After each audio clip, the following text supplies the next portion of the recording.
Well, on our program, our next speaker is Professor Susan Bassett. She's been engaged in blended practices for some time. It's also her second time presenting at our colloquium. So welcome, Prof. You may please step up. You have 15 minutes. And the title of the presentation, as you can read, use of lessons and the test and quizzes e-tool specifically within eColloquium for the SRE 318 module. Can we give a round of applause to our next speaker? Morning, everybody. I just want to give you a brief background to how I started this engagement with what's available on eColloquium. I teach the third year exercise physiology module for the Sport, Recreation, Exercise Science program. And being physiology, it's very factual. And the students need to learn a lot of information, which they do, but they memorize it. And they don't put it together in any way so that there's some logical understanding of how the parts fit together to make up the whole. And it's very frustrating because we teach physiology at first and second year level and at third year, and by the time they come to third year they don't know anything virtually from first and second year. So I have to go back. I found myself reviewing an awful lot of material before I could continue with what I had to actually teach. And this was really frustrating and taking too much time. So I engaged with the CTIEC and Norina Braff in particular. I want to say thank you very much for all their help over the years. And she suggested that I do some reviewing using this lessons and quizzes function with them. And they must do it on their own before they come to class. So this has worked very well.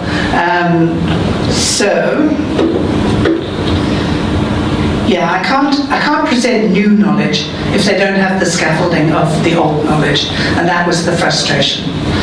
So the aim of using this lessons function was to review the content, specifically from the second year module, because the first year module focuses on the systems itself, just what are they.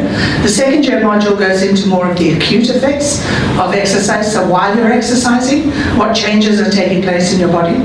Third year, I do the chronic effects of long-term training, so what changes take place in your body as you train to become fitter. Right, so if we look at the lessons function, on eColloquium,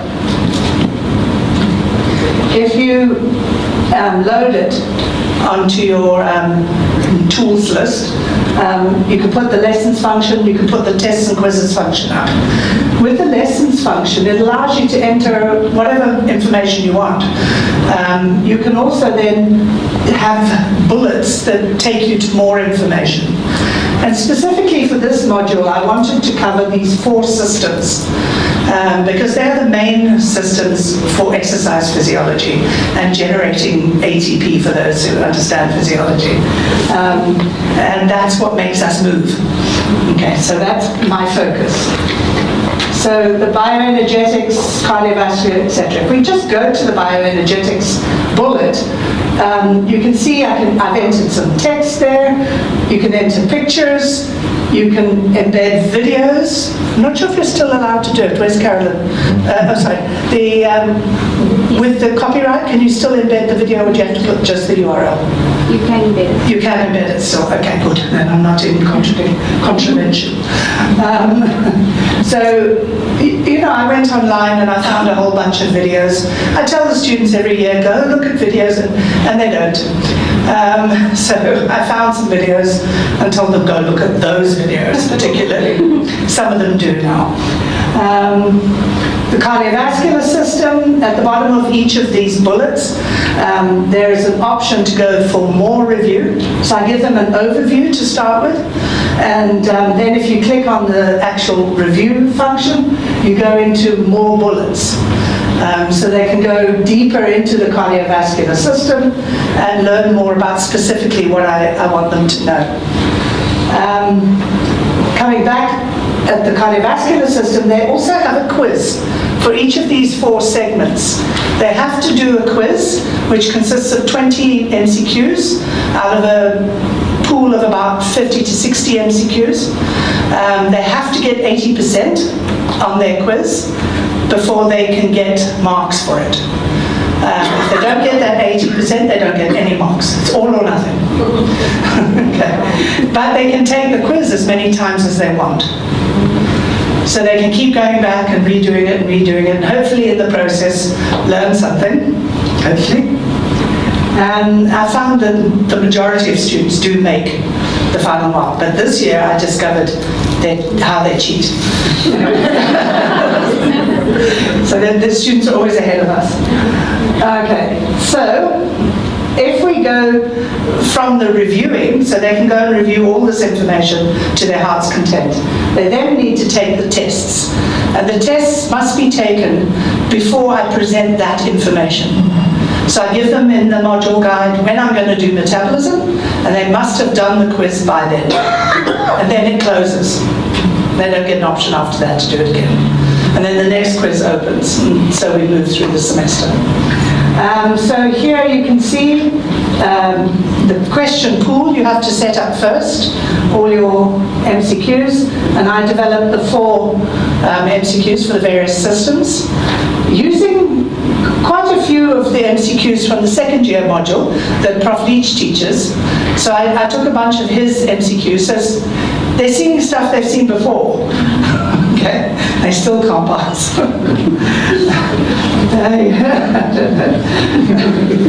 All right, so then once you've set up your question pool, you can set up your assessment. And it's really easy, because here we have a builder for you, just follow the rules. But this is where I called Norina the most, because I've messed one little thing up, or, then the whole thing doesn't work. So you do have to engage with the CTIEC to get this right.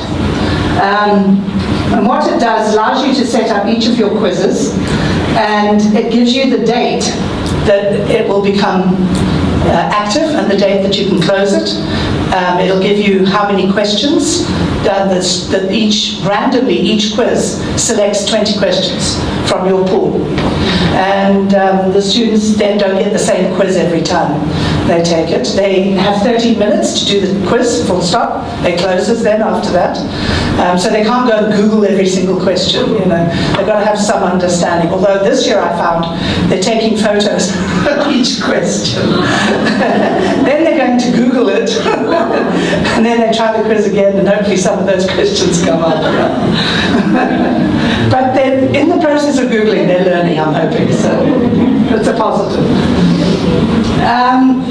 You can then get a report back once the quiz is closed. It'll tell you how many people took the quiz, and you can see individual scores as well. So for example, in this one, the cardiovascular quiz, I can see how many people took what was their score on that date. This is for a particular student.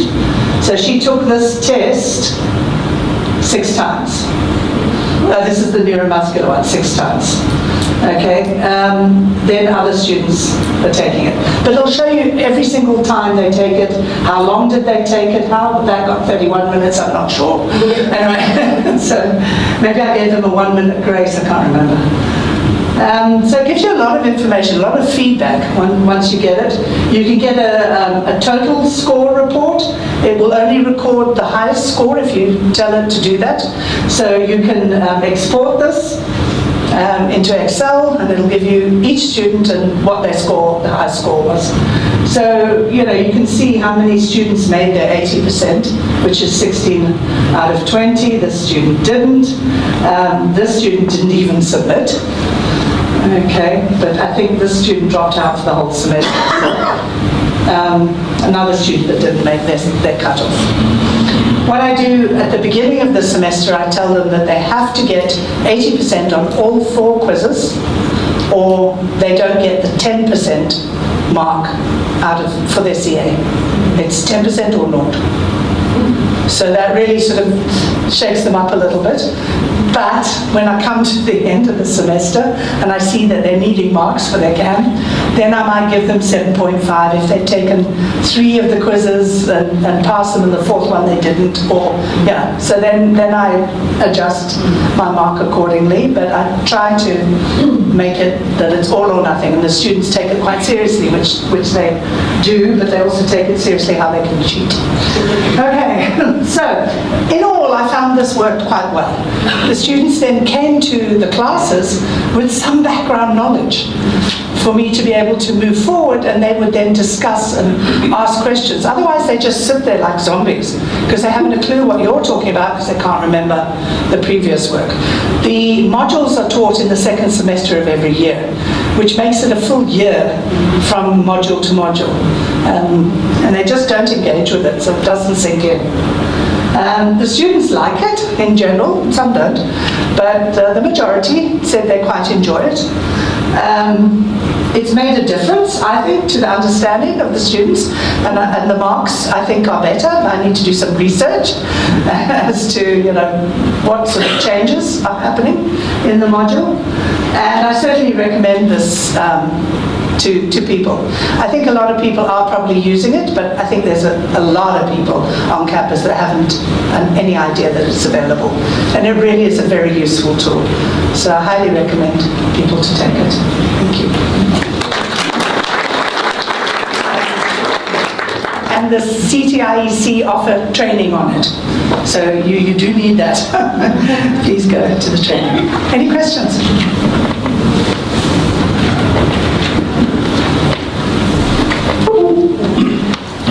The content of the 1st and 2nd was only videos? No. And did you consult with the 1st and 2nd lecturers when you implemented this? No. The reason being because I knew what I needed them to know, and I know the content of the 2nd year module. So I knew that it had been covered, and I knew that the students needed to know this information for me to move forward. So yes, I didn't consult. We did some chatting, but not full-on consultation.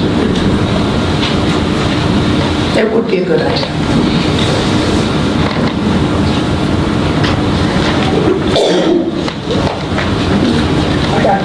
I just want to know whether it has an effect on the type of approach that you use, except for being online. I'm talking about the 2nd year module and the 1st year module, and it actually links up with that, the previous person that asked the question. Because I think how you teach and what approaches you use in teaching could have an effect on going digital and trying to get the information from the past 2 years. I think you're absolutely right, and it is something we are still engaging with.